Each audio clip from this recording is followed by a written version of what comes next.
Welcome to Igbo History TV. Help us by subscribing to our YouTube channel. Turn on the notification icon. Share our posts. Remember, most of the pictures used here are not the real pictures. It is for just expressive purpose. Today we are going to talk on Owerri and its history. We are going to talk about the history of Owerri, the capital of Imo State. Owerri was founded about the 14th century by Father Ekwemoha. His mother's name was Arugo. He fled from Umuori village, Orata, in Owerri North local government area of Imo State, where his life was threatened by his younger brother, Ndum. The threat to his life arose from the dispute over the sharing of the Frara cow slaughtered when their father, the aristocrat, and embodiment of royalty, died. The first son, Okwara in Igbo, Ekwem, was to provide a funeral cow as demanded by custom. He did not have the means to do so. He appealed to his younger brother, Ndum, popularly known as Ndumoha, to buy the cow, which he did. Ndum asked for the head, heart, and other parts of the cow that go to the first son in keeping with custom. His reason being that he, Ndum, bought the funeral cow. Ekwem turned down his request and a quarrel ensued. The elders of Horata were invited to settle the dispute. They did so by allowing tradition to prevail. Ekwem was entitled to the aforementioned parts of the cow, being the first son. Ndum did not take kindly to this and so planned to kill Ekwem in order to have his way. The plot leaked and Ekwem fled with his family at the dead of the night to Ebu, a neighboring town, taking with them some stores and domestic assistance. History has it that his sister was married at Ebu. His sister, fearing that Ndum may look for him, asked him to continue his journey to an unknown and uninhabited land for safety and settle there permanently. They set out during the night with the aid of our native torch and arrived at a hilltop now known as Ugwekwema and settled there. They heaved a sigh of relief, saying, Owerela ihe mara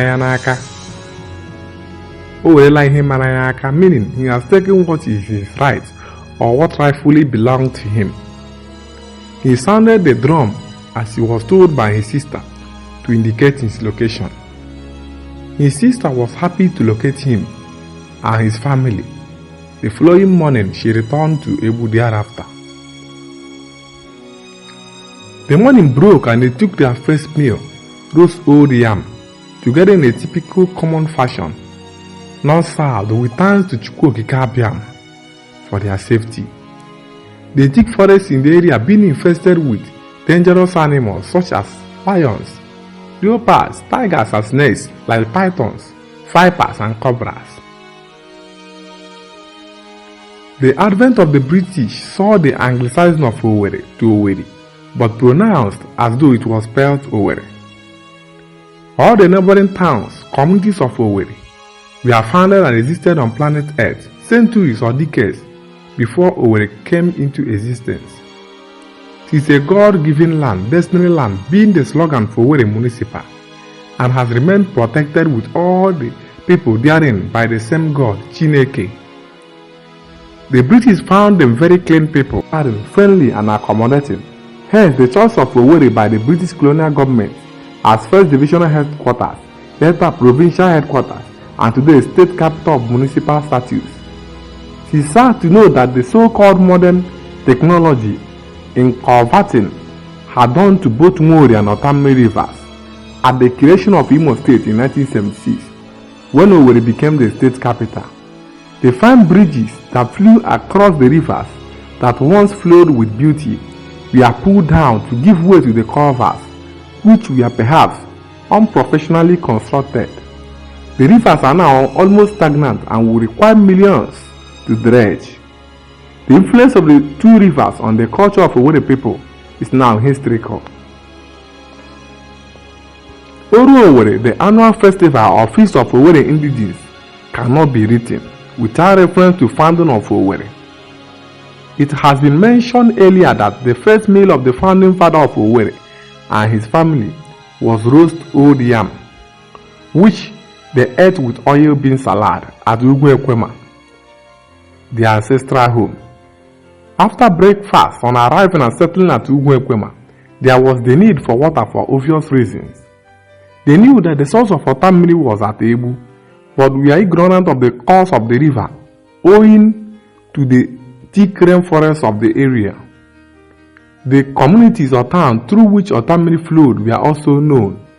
It is common knowledge that peculiar sounds or noise are characteristics of running water from streams and rivers. That was Ekwem's experience that morning.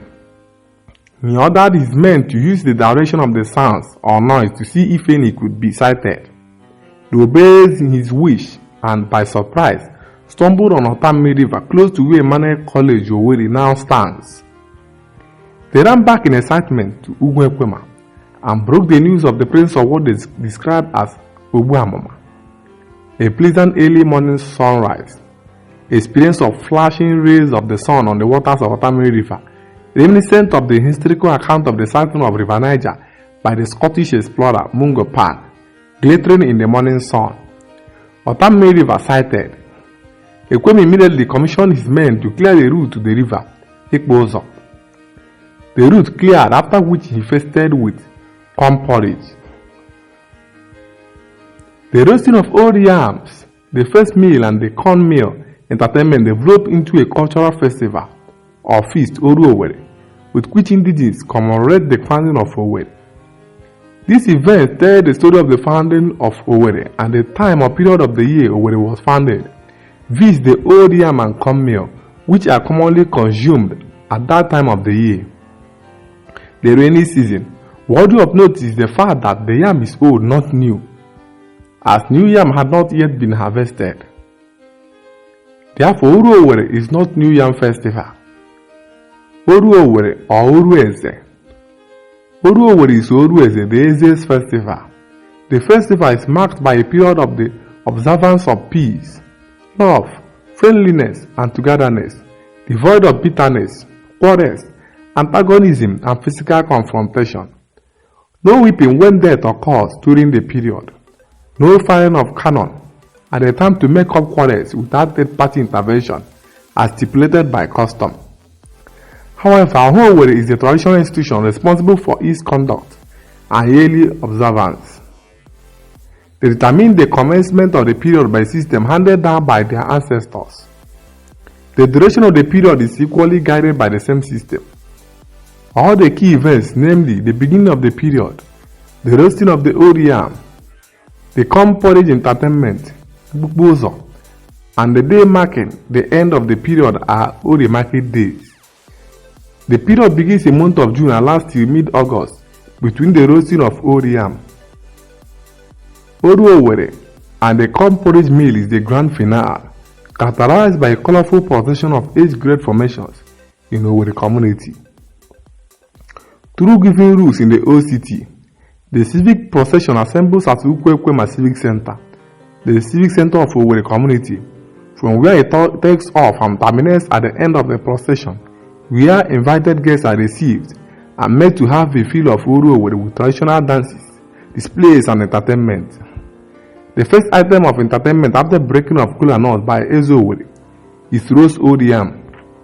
Ugwu is the ancestral home, which significance informed their choice of locating the community civic center. Perhaps the listener may wish to know when Owerri indigenes are free to eat the new yam. The eating of the new yam by Owerri indigenes begins the day immediately after Nkpukpozo, which is the day that marks the beginning of the new calendar year in Igbo culture.